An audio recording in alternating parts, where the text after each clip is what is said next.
Chapter 30, Albert Pike and Giuseppe Mazzini. This chapter is compiled largely of extracts, some transcribed verbatim and others elaborated to include information necessary to the reader, from Andrea Lemmy by Domingo Morgiata, 33rd degree.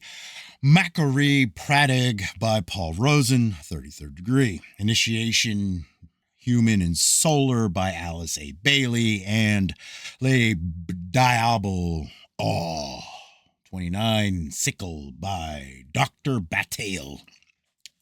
Whatever.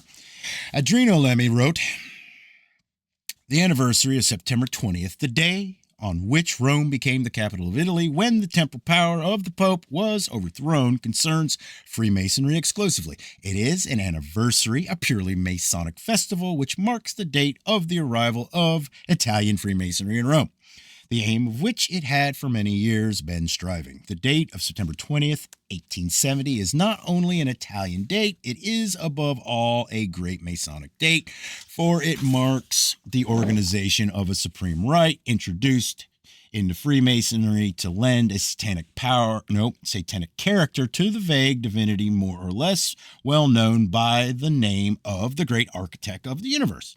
During the last years preceding the capture of Rome, Mazzini had established relations with the Masonic chief of Scottish Rites, Albert Pike, president of the Supreme Council of Charleston, United States. Pike was a great student of the Kabbalah and the occult. Mazzini had understood that Freemasonry was a powerful lever with which to revolutionize the world. But he saw it divided into numerous rites, often rivals and even hostile to one another, aspiring to Italian unity as a means of breaking the temporal power of the Holy See.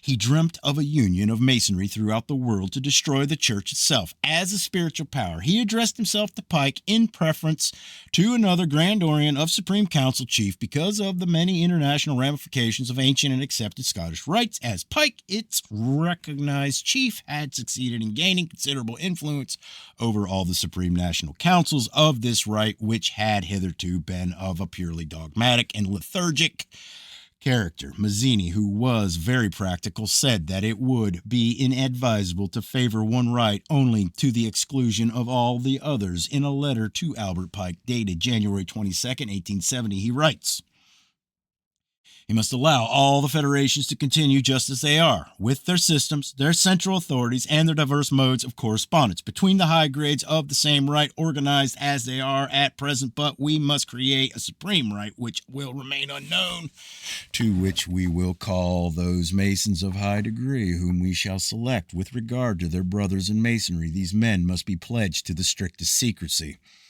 Though this supreme rite will govern all Freemasonry, which will become the one international center, the more powerful because its direction will be unknown. Thus, at the time when Mazzini formed the scheme of unifying Freemasonry by creating one central universal direction reserved to all small number of high Masons chosen with the greatest care, he selected Albert Pike as an ally. Fuck, I want to say something because I want...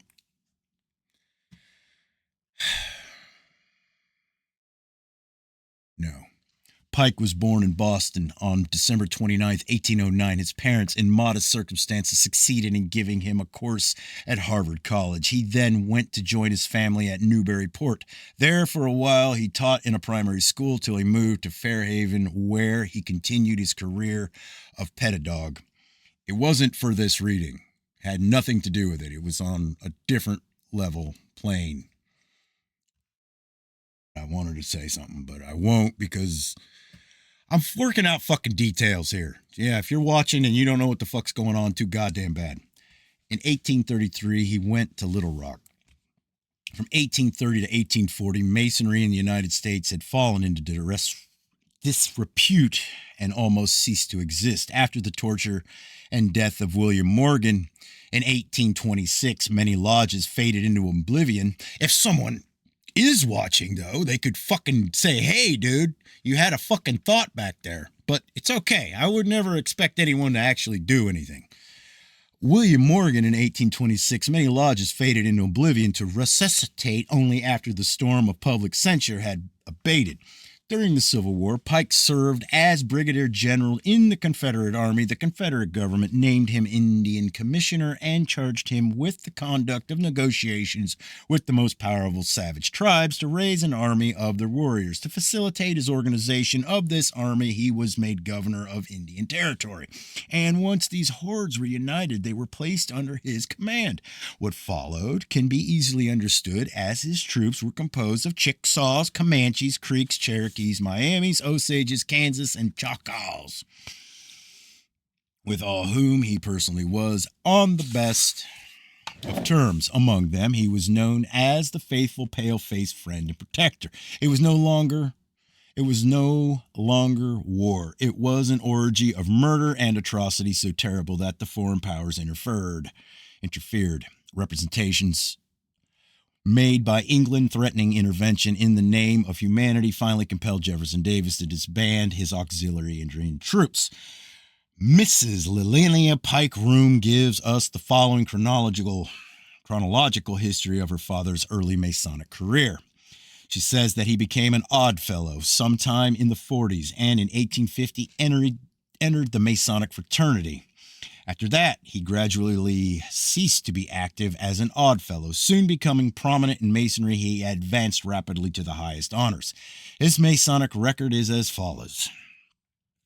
He was initiated in Western Star Lodge at Little Rock, Arkansas, 1850. Raised to the degree of Worshipful Master in Western Star Lodge No. 1, Little Rock, Arkansas, in July 1850. He became charitable member of Magnolia Lodge No. 60, Little Rock, Arkansas, and was Worshipful Madam Ad Vitam at the lodge in 1853. Exalted in the Union Chapter No. 2, Ram, Little Rock, Arkansas, 1850. Greeted as Royal and Select Master of Washington, D.C., 1852. Created Knight Templar. Created Knight Templar, 1858, Washington Commandee, No. 1, Kitay in Washington. So, elected Grand High Priest of the Grand Chapter of Arkansas, 1853. In 1856, met Brother Theodore S. Parvin of Connecticut and received degrees of AA, Ancient and Accepted Scottish Rite, from 4th degree to 32nd degree, inclusive, on March 20th, 1853. Cornetted Honorary Inspector. How many fucking... Professional.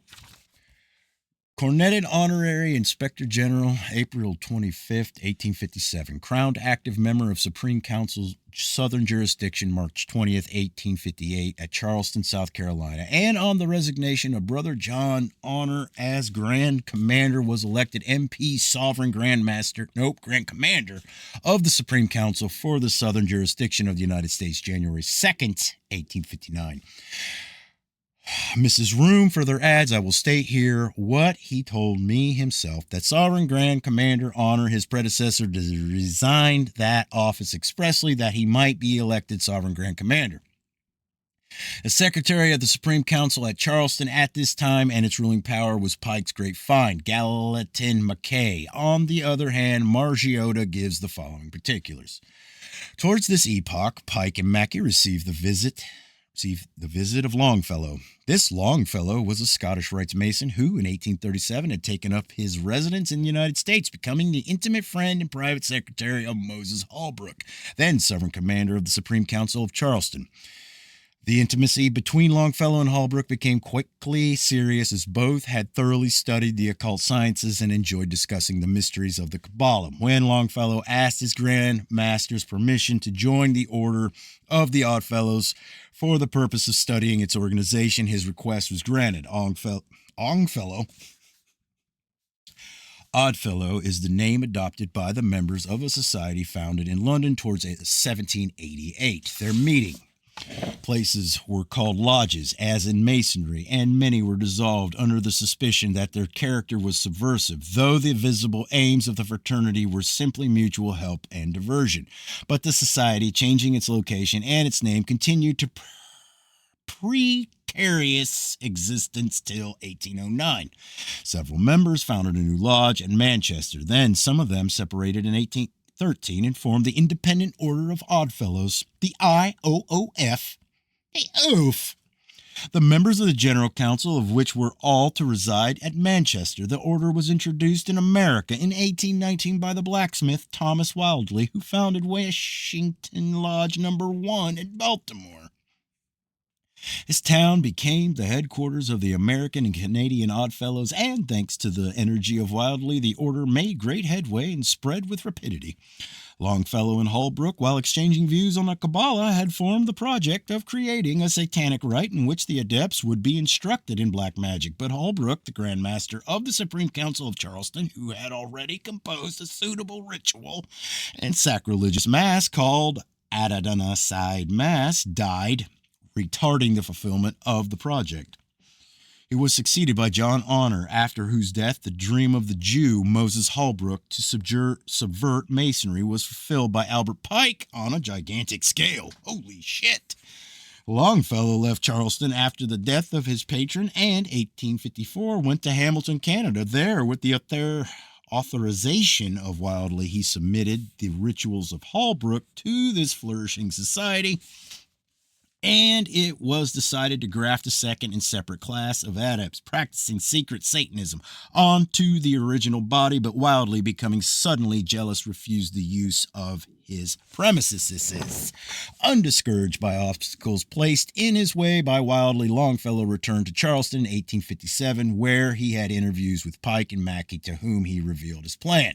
The innovation of Longfellow was declared to be marvelous, but Pike, who had himself already thought of introducing Luciferianism into the inner shrines of Scottish Rites Freemasonry, would not take a definite stand, so Longfellow addressed him directly to the Grand Master John Honor. He seemed indifferent to the subject on the grounds that one could not introduce Satanism into the Supreme Council of Scottish Rites without a knowledge of his lieutenant commander, Charles Furman, who was opposed to changes of this kind. Finally, Longfellow obtained from Wildly the authorization secretly to use the Order of the Oddfellows for the initiations of the second class, which was to form an absolutely secret rite and to have its center on Hamilton. Satanism then took the name of Rethurgist Optimates, used by the Palladists also, and Longfellow became the Grand Priest of the new evocative magic. As a consequence of the intrigues and maneuvers of some members of the Masonic organization, golly, oh fuck, what do I get myself into? Dude, I don't want to fucking read all this.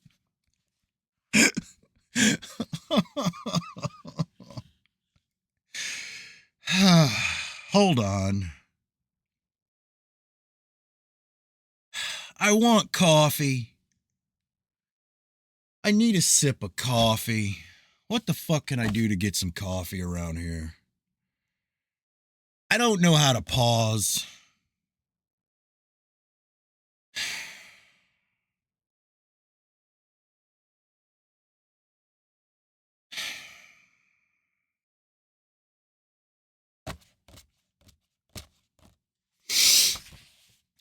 Hey, Jesus. Throw me a fucking bone.